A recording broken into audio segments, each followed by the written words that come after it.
السلام علیکم حوالہ جات کے معزز سامعین، آج ہم جس حقیقت سے پردہ اٹھانے جا رہے ہیں وہ ہے تبدیلی جنس، انگریزی میں ٹرانسجنڈر بھی کہا جاتا ہے۔ سوشل میڈیا پر آپ کے سامنے سے بہت سی خبریں گزری ہوں گی جن میں یہ بتایا اور دکھایا جا رہا ہوتا ہے کہ اس لڑکی کے پیٹ میں درد ہوا کہ ہم ہسپتال لے کر گئے اور ڈاکٹر نے آپریشن کیا تو یہ لڑکی سے لڑکا بن گیا۔ اس کی حقیقت اور سچ کیا ہے آج ہم آپ کو بتانے جا رہے ہیں۔ اس سے پردہ اٹھانا بہت لازمی ہے۔ نہ تو ہمیں قرآن پاک سے ایسے واقعات ملتے ہیں اور نہ ہی حدیث پاک سے۔ یہ سائنس کی ایک لعنت جس کو تبدیلی جنس کہتے ہیں جو اپنی مرضی سے کیا جا رہا ہے۔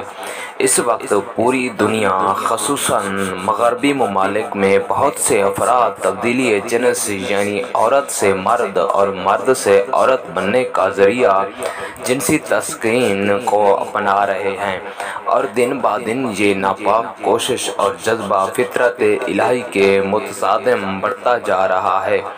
اس لعنتی ایجاد کو اتنا آسان بنا دیا گیا ہے کہ کوئی بھی شخص اپنی مرضی سے اپنی جنس ڈاکٹر سے جا کر تبدیل کروا سکتا ہے، مگر یہ رب کے بنائے ہوئے نظام کو تبدیل کرنا یہ صرف شیطانی عمل ہی ہو سکتا ہے۔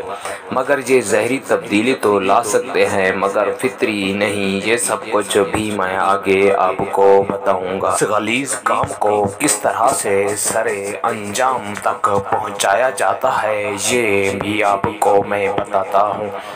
آپریشن کر کے مرد کے ذہنی اعضاء کو عورت کے ذہنی اعضاء میں تبدیل کر دیا جاتا ہے اور عورت کے ذہنی اعضاء کو مرد کے ذہنی اعضاء میں تبدیل کیا جاتا ہے۔ تبدیلی جنس ڈاکٹر ایسے شوقین مرد جو جنس تبدیل کروانا چاہتے ہیں پورے چیک اپ اور ٹیسٹ وغیرہ کر کے اس مرد کے اعلی تناسل اور خصائص کو نکال دیا جاتا ہے اور اس کی مثل عورت کی شرمگاہ کی طرح سوراخ آپریشن سے بنا دیا جاتا ہے۔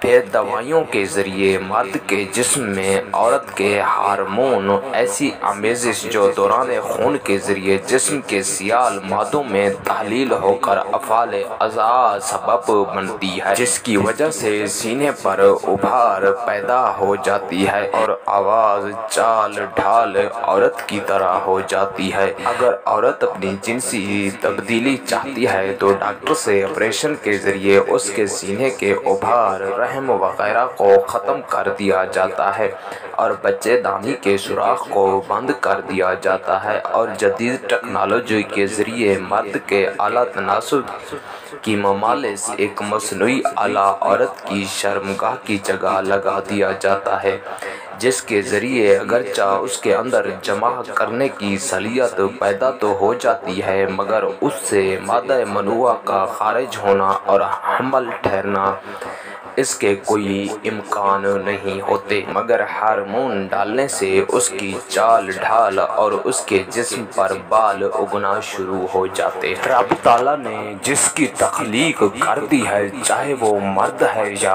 عورت وہ وہی ہی رہے گا۔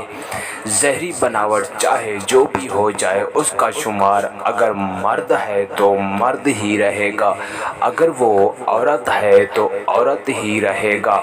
اس طرح کے کاموں کو جائز کہنا اور جائز سمجھ کر کرنا کفر ہے۔ اسلام بالکل اس کی اجازت نہیں دیتا۔ یہ کفر، گمراہی اور لعنت کے سوا کچھ بھی نہیں۔ پاکستان میں بھی ایسے واقعات رہنما ہو چکے ہیں جن کی سوشل میڈیا ویڈیو اپلوڈ کر چکا ہے، جن میں سبھی لوگوں کا یہی کہنا تھا کہ ہماری بیٹی کے پیٹ میں اچانک درد ہوا، ہم ڈاکٹر کے پاس گئے تو ڈاکٹر نے آپریشن کیا اور یہ لڑکا بن گیا اور ہمارا لڑکا نہیں تھا، اب رب کی رحمت ہوئی۔ یہ سب ڈرامے بازیاں ہی ہیں، اس کا نام تبدیلی جنس ہی ہے۔ یہ لوگ چھپا صرف اس محاذ سے رہے ہیں کیونکہ اسلام اس کی اجازت بالکل نہیں دیتا۔ یہ کرنا رب تعالیٰ سے جنگ کرنا ہے اور اس حادث کو جائز سمجھنے والا دائرہ اسلام سے خارج ہے۔ تو معزز سامعین، یہ تھی آج کی ویڈیو کو لائک ضرور کرنا، اگر ویڈیو اچھی لگی ہو تو اس کے کامنٹ باکس میں بھی ضرور بتا دینا۔ شکریہ، اللہ حافظ۔